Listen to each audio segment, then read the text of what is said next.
Students, आज आपके सामने मैं क्लास 8 इंग्लिश का फर्स्ट बुक का जो हनी ड्यू है उसका first chapter the best Christmas present in the world को लेकर आया हूँ। पहले मैं स्टोरी को इंग्लिश में बताऊंगा, फिर मैं इसी स्टोरी को हिंदी में आपको समझाऊंगा, है ना। तो आप ध्यान से सुनिए और समझिए। मतलब the author found a role top desk in a junk shop. It was in a bad condition but cheap. He thought that he could restore it, so he brought it. He began to work on it on Christmas Eve. He pulled out the drawers. He found that these had been badly damaged by fire and water. The man who sold it had told him that it was very old. It was of 19th century and made of oak. The last drawer had stuck fast. He had to use much force to open it. When it opened, it revealed a secret space.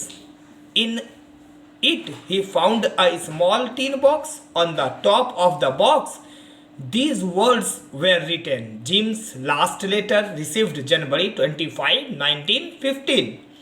He to be buried with me when the time comes. Inside there was an envelope with the address: Mrs. Jim McPherson, 12 Copper Beaches, Bridgeport. The date was December 26, 1914. The author read the letter. The owner of the desk must have put it in.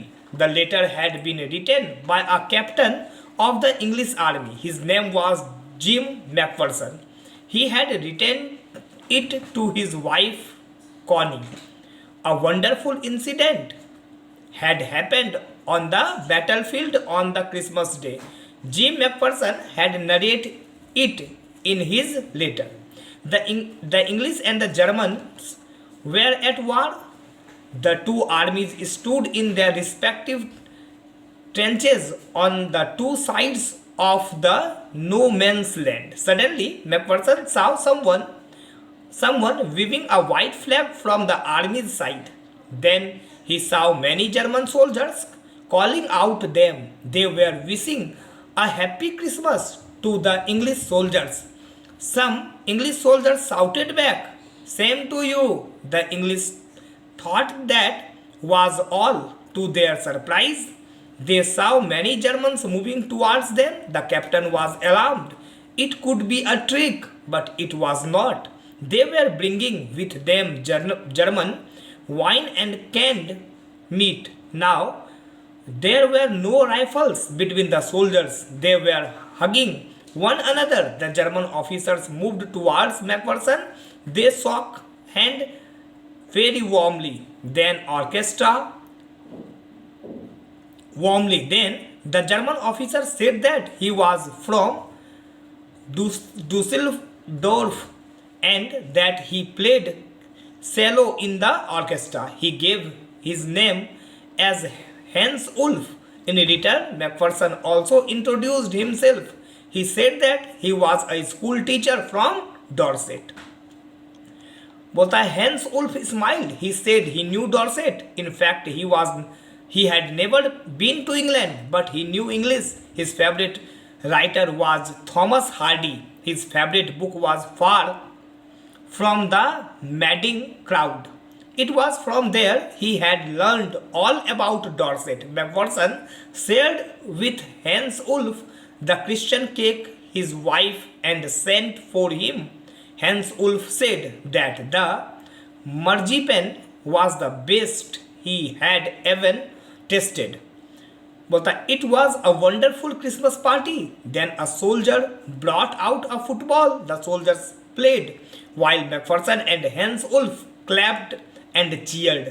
Hans Ulf suggested that the world would be much better if the problem were resolved by a football match instead of war.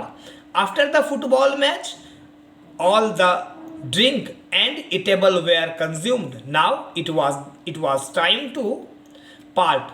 Hans Ulf saluted Macpherson and walked away slowly and unwillingly. That night, the Germans were hard singing a choral. The English soldiers replied with a rousing chorus of another carol. They exchanged carol from a while, and then it was all silence. Macpherson wrote in his letter that the world that would treasure those moments all his life. Macpherson ended the letter hoping that the war would end soon. Both armies longed for peace and he was sure they would be together again. Having read the letter, the author put it back in the envelope. He decided to give the letter back to whom it belonged. The address was of Bridgeport, Dorset. So he drove to that place. The house number 12 turned out to be a burned out cell. It was found that Mrs. Macpherson was in the house when it caught fire. The fireman had got her out just in time. She was 101 years old. Now she was in a nursing home. The author went to nursing home and met the matron. She told the author that Mrs. Macpherson was rather confused that day. They had put her in a conservatory. The author found Mrs. Macpherson sitting in a chair. Naturally, she looked up at the author vacantly, but her eyes lit up when he called her Connie and gave her the letter. He told her how he had got the letter, but she had no listening to him. She reached out and took his hand. Her eyes were filled with tears. She felt that her Jim had returned. She said that her Jim had kept his promise. He had returned on the eve of Christmas. She made him sit beside her. She kissed his cheek. She talked long and lovingly to him. She said that she had got the best Christmas present in the world. मैंने अभी आपको the best Christmas present in the world का English में story बताया. अब मैं आपका उसका हिंदी में बता रहा हूँ स्टोरी. लेखक को एक कबाड़ी की दुकान पर एक रोल टॉप डेस्क मिली. इसकी हालत बहुत ख़राब थी, पर यह सस्ती थी. उसे लगा कि वह इसे ठीक कर लेगा, अतः उसने इसे खरीद लिया. क्रिसमस के एक दिन पहले उसने उस पर काम करना प्रारंभ किया. उसने दरवाज़ा बाहर खींची. उसने देखा कि आग और पानी ने उन्हें बुरी तरह क्षतिग्रस्त कर दिया था. जिस व्यक्ति ने इसे बेचा था उसने बताया था कि वह बहुत पुरानी है. यह 19वीं सदी की थी और ओक की बनी थी. अंतिम दराज अधिक फैंसी हुई थी. इसे खोलने के लिए उसे अधिक शक्ति का उपयोग करना पड़ा. खुलने पर इसके नीचे एक गुप्त जगह दिखाई दी. इसके अंदर उसने छोटा सा टीन का एक डब्बा मिला. डब्बे के ऊपर ये शब्द लिखे थे, 25 जनवरी 1915 को प्राप्त जिम का अंतिम पत्र, मेरे साथ दफनाने के लिए जब वह अक्सर आए. अंदर एक लिफाफा था जिस पर यह पता लिखा था, Shrimati gym McPherson, 12 copper witches, Bridgeport. उस पर तारीख लिखी थी 26 दिसंबर 1914. लेखक ने पत्र पढ़ा. अवश्य ही डेस्क के मालिक ने इसे वहां रखा होगा. पत्र ब्रिटिश सेना के एक कैप्टन ने लिखा था. उस पर उसका नाम था जिम मैकफरसन. उसने यह पत्र अपनी पत्नी कोनी को लिखा था. क्रिसमस के दिन यह युद्धभूमि में एक अद्भुत घटना घटी थी जिस जिम मैकफरसन ने अपने पत्र में उसका वर्णन किया था. अंग्रेज और जर्मनों के बीच युद्ध चल रहा था. दोनों सेनाएं अनाधिकृत भूमि के दोनों और अपनी अपनी खंदूकें में खड़ी थी. अचानक मैकफरसन ने देखा कि शत्रु की ओर से कोई व्यक्ति सफ़ेद झंडा लहरा रहा था. फिर उसने देखा कि बहुत से जर्मन सिपाही उन्हें आवाज़ लगा रहे थे. वे अंग्रेज सिपाहियों को क्रिसमस की मुबारकबाद दे रहे थे. कुछ अंग्रेज सिपाही जवाब में बोले, आपको भी मुबारक. अंग्रेज ने समझा कि बात खत्म हुई. उन्होंने यह देखकर हैरानी हुई कि बहुत से जर्मन उनकी ओर चले आ रहे थे. कैप्टन डर गया. यह कोई चाल हो सकती है, पर ऐसा नहीं था. वे अपने साथ जर्मन शराब और डब्बाबंद गोश्त लेकर आ रहे थे. अब सिपाहियों के बीच में बंदूक नहीं थी. वे एक दूसरे के गले मिल रहे थे। जर्मन अफसर मैकफर्सन की ओर बढ़ा। बड़ी गर्मजोशी के साथ उन्होंने हाथ मिलाए। तब जर्मन अफसर ने बताया कि वह डॉसलडॉर्फ का निवासी है और उनका काम ऑर्केस्ट्रा में सेलो, यह एक वाद्य यंत्र है, बजाने का था। उसने अपना नाम हॉर्स वोल्फ बताया। बदले में मैकफर्सन ने भी अपना परिचय दिया। उसने बताया कि वह डॉर्सेट के स्कूल में शिक्षक था। हस वोल्फ मुस्कुराया। उसने कहा कि वह डॉर्सेट को जानता था। वास्तव में वह भी इंग्लैंड नहीं गया था, पर उसे अंग्रेजी आती थी। उसका पसंदीदा लेखक थॉमस हार्डी था। For from the madding crowd उनकी पसंदीदा पुस्तक थी। उस पुस्तक से उसने डॉर्सेट के बारे में सारा कुछ जाना था। मैकफर्सन ने हॉर्सवोल्फ के साथ क्रिसमस का केक बांटा जो उनकी पत्नी ने उसे भेजा था। हॉर्सवोल्फ ने कहा कि इतनी बढ़िया मर्जी पेन उसने पहले कभी नहीं चखी थी। यह एक शानदार क्रिसमस पार्टी थी। तभी कोई सिपाही फुटबॉल ले आया। सैनिक खेलते रहे जबकि मैकफर्सन और हॉर्सवोल्फ तालियां बजाते और उनका उत्साह बढ़ाते रहे। हॉर्सवोल्फ ने कहा कि अगर युद्ध के स्थान पर समस्याओं का निदान फुटबॉल की मैच से हो तो संसार की स्थिति बेहतर होगी। फुटबॉल मैच के बाद खाने पीने का सारा सामान खा पी लिया गया। कुछ बिछुड़ने की बेला थी। हॉर्सवोल्फ ने मैकफर्सन को सलाम किया और धीरे धीरे वो अनिच्छा पूर्वक चला गया। उस रात जर्मन की ओर से एक कैरोल गाने की आवाज आई।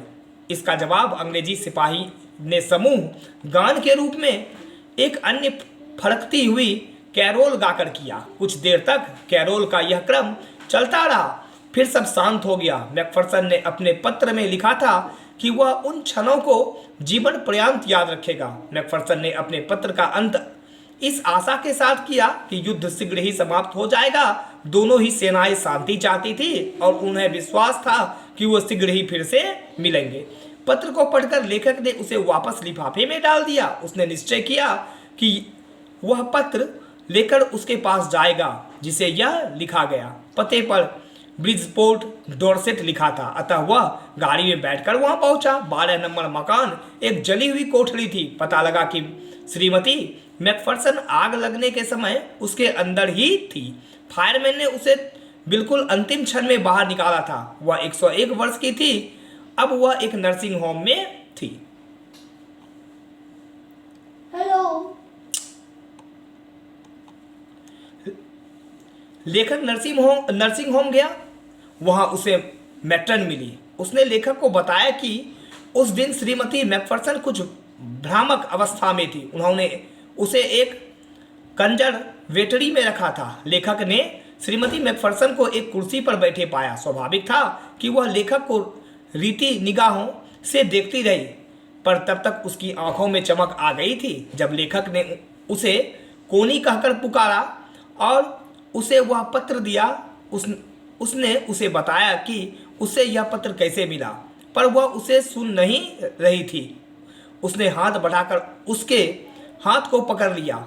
उसकी आंखें आंसुओं से भरी थी। उसे लगा कि उसका अंतिम जीव लौट आया है। वह बोली कि उसके जीव ने अपना वायदा निभा दिया है। वह क्रिसमस के अवसर पर लौट आया था। उसने उसे अपने पास बिठाया।